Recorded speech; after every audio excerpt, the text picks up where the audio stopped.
Tasty 全新單元 Tasty 高頓高，我哋請到金仔同大家分享足球心水睇法。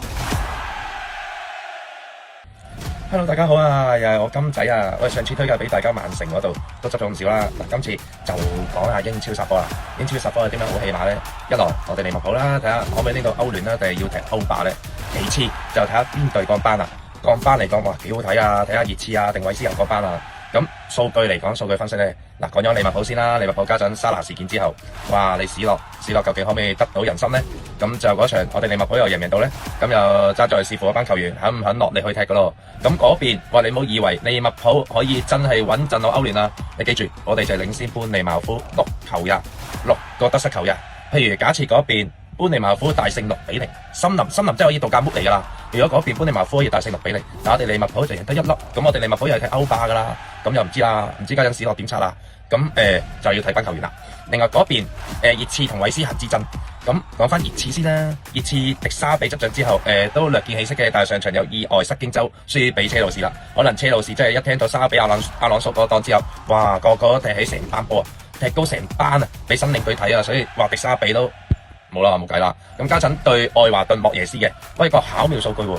原來迪沙比對莫耶斯4次交手1勝2和1負，開和波居多喎。咁睇翻熱刺對愛華頓嗰邊啦，熱刺對愛華頓踢咗191場，哇，都係開和波多嘅喎，和波係60次喎，熱刺贏73次，跟住就愛華頓贏只不過58次啫。咁如果推敲嚟講，再加埋一啲分數嚟講，家陣熱刺領先緊韋斯咸2分，佢只要攞到1分又上岸之下，咁真係可以睇住隔離嚟食嘅喎。我誠意推介金仔，誠意推介呢場和波，跟住嗰邊韋斯咸啊，韋斯咸對列斯聯。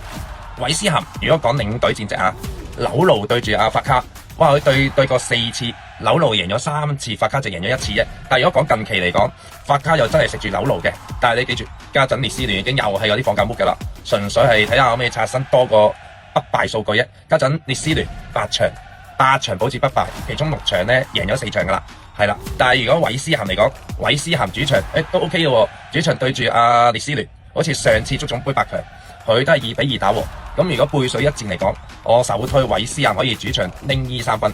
咁重複多一次俾大家聽，金仔今周英超殺科3隊講，我會冷敲賓福特，因為始終雖然沙拿封仲會，但係史諾跟醫生問題搞唔掂咧，我都係成一個疑問。所以最後嗰場，我覺得應該係賓福特會贏。其次，我會支持熱刺可以留班嘅。雖然嗰邊韋斯咸可以贏波，但係熱刺可以1分就拎1分和波之下，可以成功留級。唔知大家點呢？咁由星期日11點鐘可以睇晒咁多場啦。多謝晒咁多位，下次再見。多謝你睇到嚟呢度啊！記得撳埋呢個鐘仔 subscribe 我哋 YouTube channel Tasty Money 港股直播室，將賺錢變得輕鬆簡單。